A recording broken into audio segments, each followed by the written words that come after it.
Hello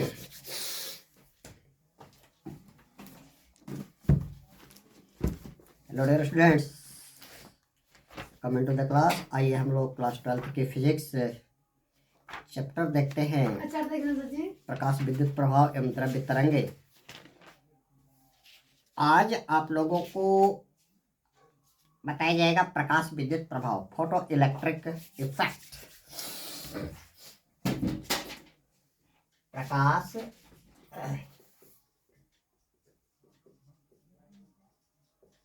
विद्युत प्रभाव, photo electric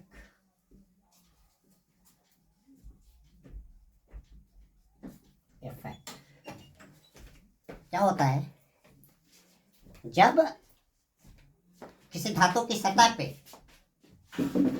निश्चित ऊर्जा,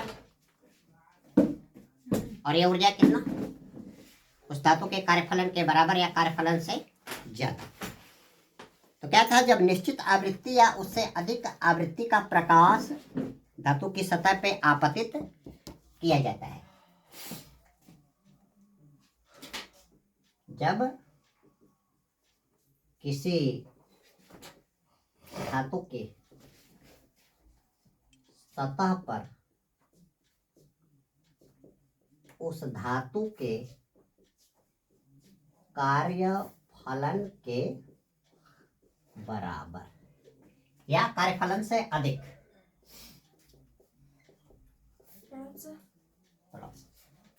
कार्यफलन से अधिक ऊर्जा के फोटॉन या एक निश्चित आवृत्ति या उससे अधिक आवृत्ति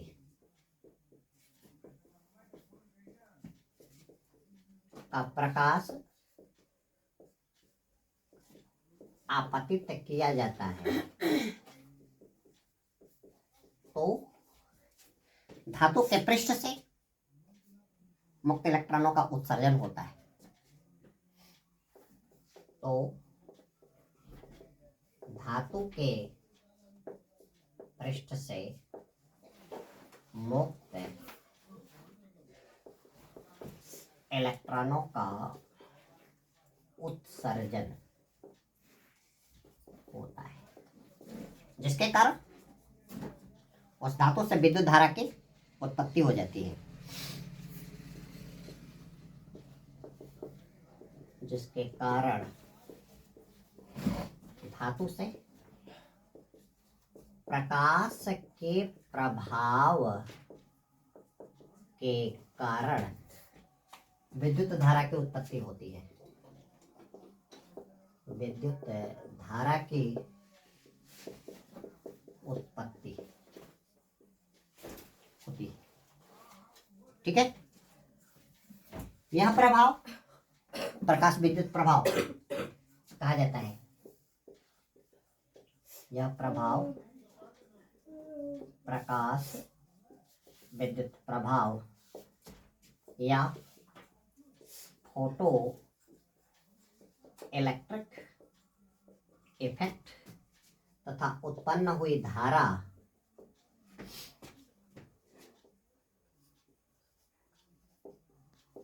प्रकाश विद्युत धारा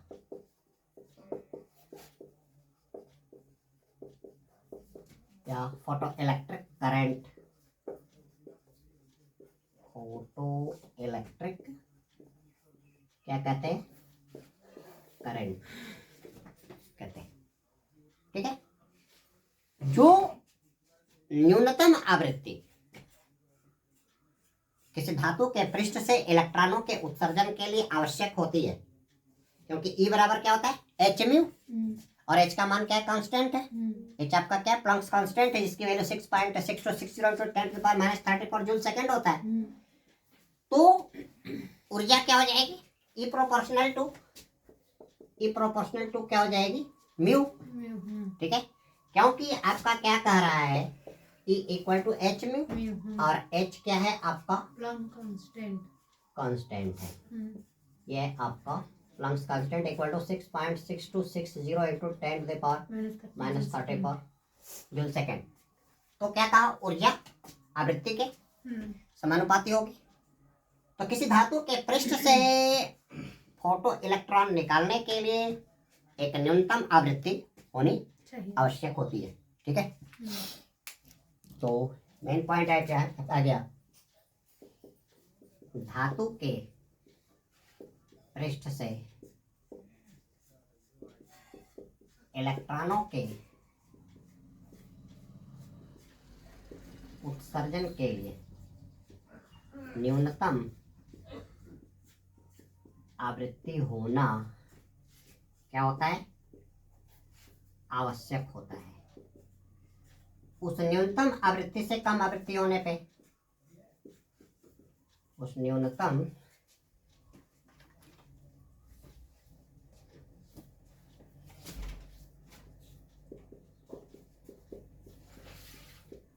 आवृत्ति से कम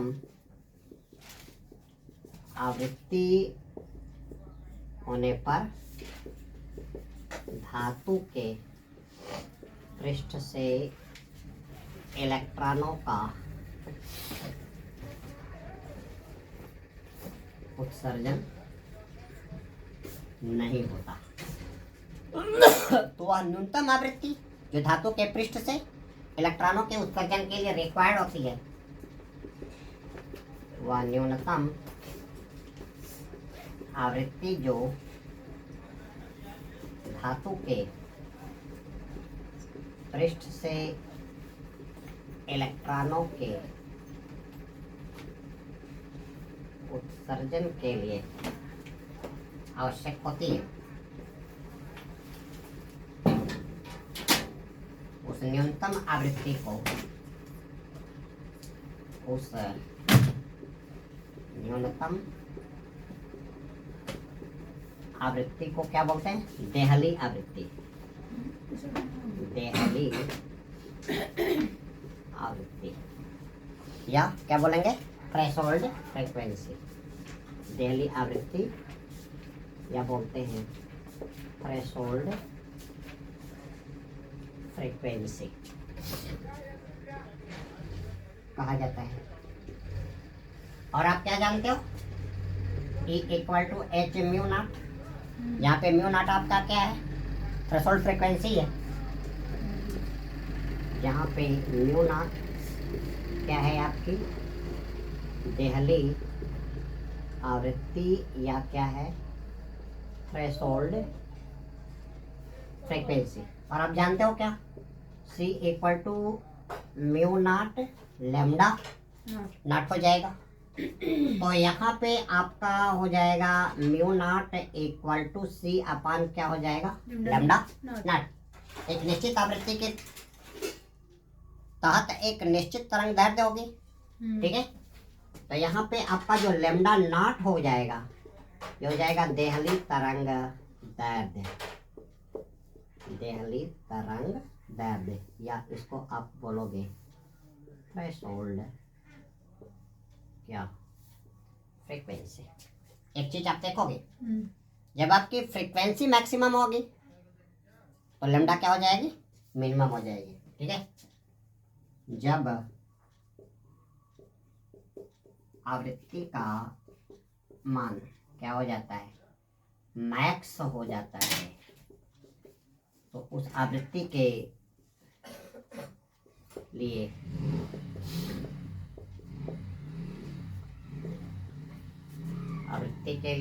एक आपका तरंग दैर्ध्य क्या हो जाता है, मिनिमम क्या हो जाता है, न्यूनतम हो जाता है। तो किसी धातु के पृष्ठ से इलेक्ट्रॉन के उत्सर्जन के लिए एक निश्चित आवृत्ति होनी चाहिए और उस आवृत्ति के अंतर्गत एक निश्चित क्या होनी चाहिए, तरंग दैर्ध्य होनी चाहिए। ठीक है, एक चीज आप लोग देखेंगे, प्रकाश विद्युत प्रभाव की खोज, एक पॉइंट और नोट कर लो, प्रकाश विद्युत प्रभाव की खोज सन 1887 ईस्वी में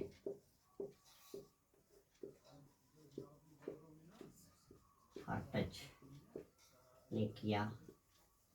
तो दोस्तों इस वीडियो लिंक में इतना ही। अगले वीडियो लिंक में हम लोग हार्टज के ऑब्जर्वेशंस टॉपिक पे चर्चा करेंगे। इसके बाद हॉलबॉक्स और लेनार्ड का परीक्षण देखेंगे। आप मुझसे जुड़े रहिए। Very shortly I will my next video link that will be related on the above prescribed topics. Thanks.